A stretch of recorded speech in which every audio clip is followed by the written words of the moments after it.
Hello, welcome back, and as always, I hope you're doing well.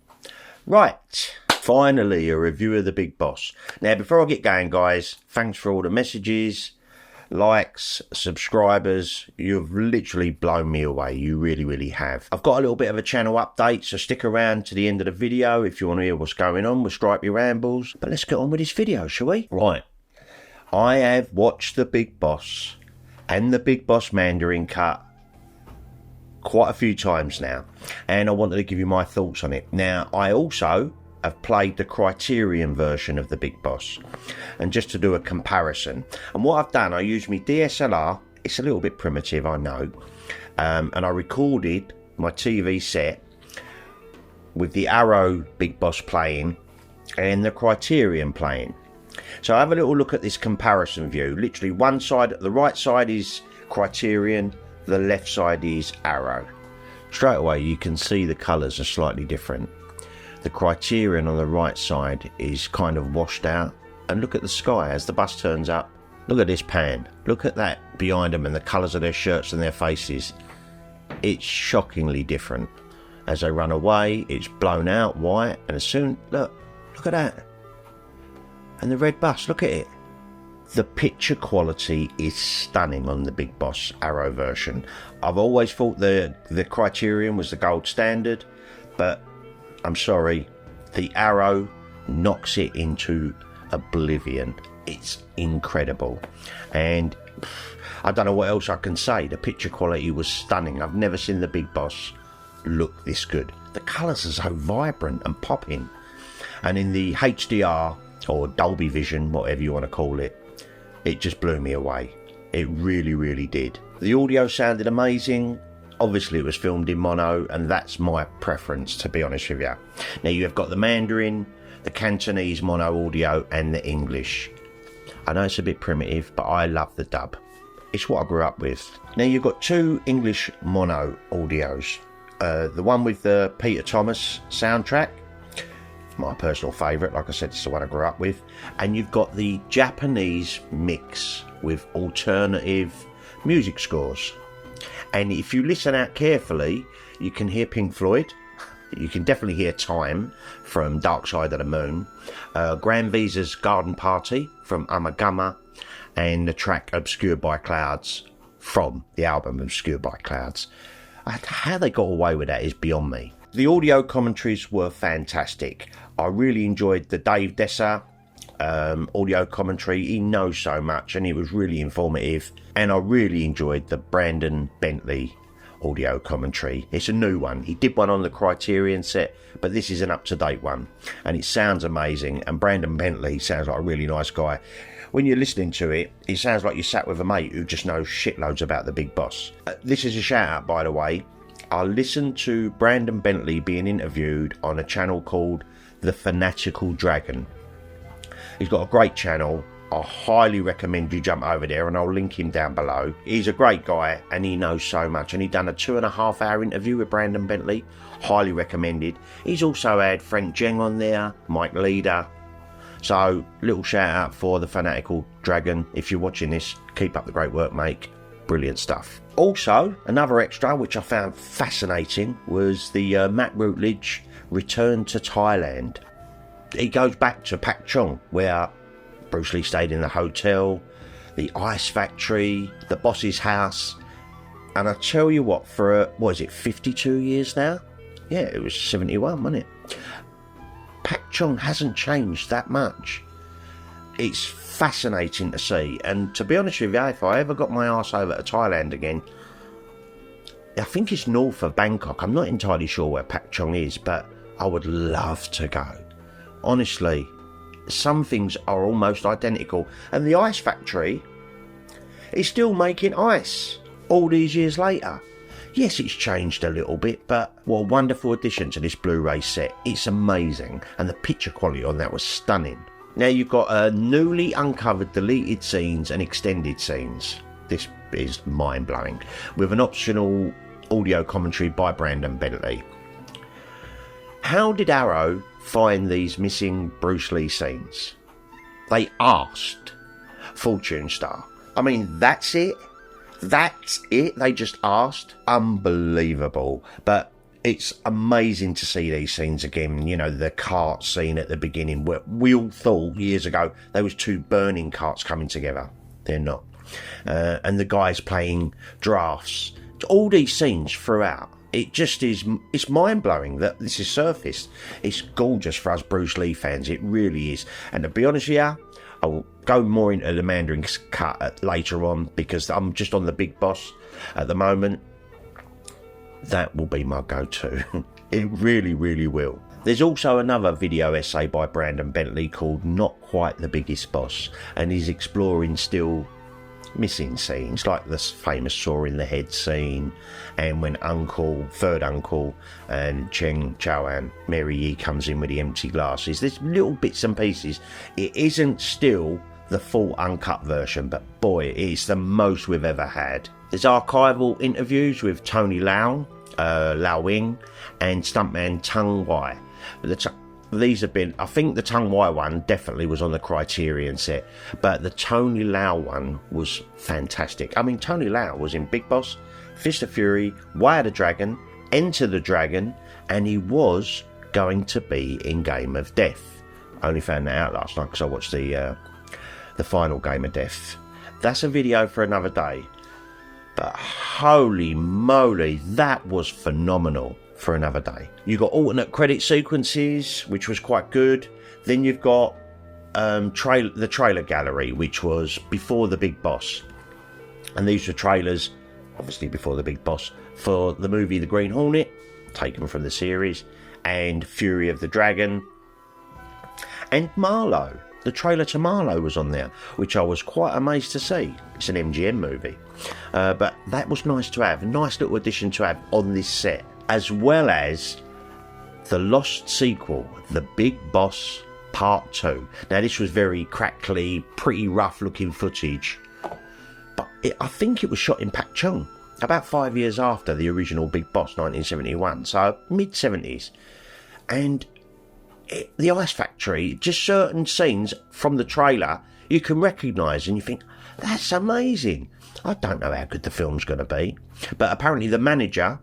You know, the manager who smoked, from the Big Boss, he's in it. 5 years older, of course, but a lovely little addition to this set. And then you've got the image gallery, and there's tons of images. A lot we've seen before. There was someone I was looking at thinking, have I seen that before? I've seen so many pictures of Bruce Lee over the years, I'll get a little bit confused with it all. But what a beautiful disc. The Big Boss, disc 1, was amazing. Now let's get on to the Mandarin cut. Obviously, again, it was 4K, Dolby Vision, pristine picture quality. It was amazing, and it had seamless branching. So where the missing scenes are, because on here you've got the unrestored raw Mandarin cut. So where the scenes were supposed to be in the Big Boss, it sort of branches to that scene. So it kind of, the picture quality does change, but it still looks fantastic. It's obviously got newly restored subtitles for this. Now, it did say on the Mandarin cut that it's got an English export cut featuring rare alternate English dub track. Well, I couldn't find it. It said that on their website, and I've got that up here. That's what I'm sort of like referencing off. And I couldn't find it. Did any of you find the English dub track? I couldn't find it on the Mandarin cut. But still, it didn't matter. I mean, I'll happily watch the film with subtitles, and that will be probably my go-to when I want to watch The Big Boss. You know, the extra scenes with James Chen fighting. Well, all the extra scenes. It's just mind-blowing. The brothel scene at the end, you know, when he goes to the brothel. You ever wonder where Bruce Lee gets the crackers from? Watch that, you'll find out. And you've got Axis of English, which is a video essay by Will Offit, I think his name is, and he's profiling the English dubs that was done on The Big Boss, Fist of Fury and Way of the Dragon. And Ted Thomas, the guy who done an interview with Bruce Lee, a famous interview with Bruce Lee, he founded a company called Axis International in Hong Kong in the early 60s, and it goes into about, because I know these days dubbing is a little bit, people think, no, you've got to watch it how it was made, but let's be honest, they recorded these films without sound. And I grew up with... Just chip away. Go on. It's It's not your fight. I love the dubbing of these films, and I could spot them voices a mile away. It's just what I grew up with. But obviously I will watch the Mandarin or the Cantonese as well. Of course I will. But I've got a little special place in my heart for these little English dub versions of Bruce Lee movies. And then you've got the unrestored raw scan of the Mandarin cut. Now this is only 1080p, and it does look like grindhouse. You've got crackles and pops all over the place, but it isn't bad. It's very, very watchable, and you've got burnt in subs, so you've got Mandarin or Cantonese, I can't quite figure out what, and you've got English underneath that, so you can quite easily watch the Mandarin cut unrestored raw scan and thoroughly enjoy it. And that way obviously it doesn't sort of like, the picture quality doesn't change. It's not off-putting when you watch the Big Boss, it's really not, but you can notice when it goes from one to the other. Unbelievable. So yeah, I thoroughly enjoyed both versions of the Big Boss that they put on there. I've watched all of the extras more than once. I've probably seen the Big Boss about 4, 5 or 6 times recently, and I'm starting to appreciate it a whole lot more. I mean, when I'd done a ranking years ago, the Big Boss was the bottom of my list. Not anymore. It's definitely moved up a bit, you know. And seeing these scenes where he's sat by the river at the end, and you're seeing Arshan's body with a knife in it, and all of these stuff, it's wonderful. It's like gold dust. Now, I've got a couple of little gripes, but nothing much.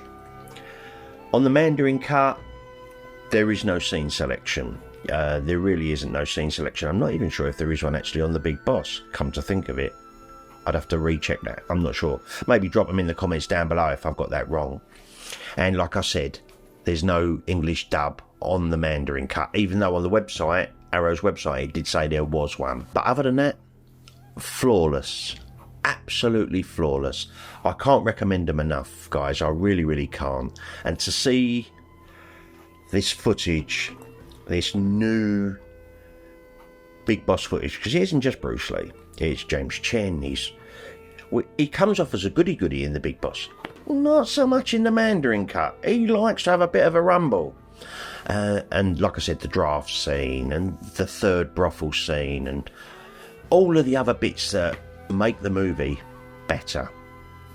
Flawless. I applaud Arrow for the work they've put in. They've put in hard work to produce. It's not a cheap box set, but it's by far the best. By far. The Big Boss and Big Boss Mandarin cut get a clear 10 out of 10. 9 out of 10. It would be perfect if they had the saw scene and the other little bits in there. But picture quality, sound and experience, flawless, guys. Absolutely flawless. Right, so there you go. That's my review on the Big Boss, Arrow and the Big Boss Mandarin cut.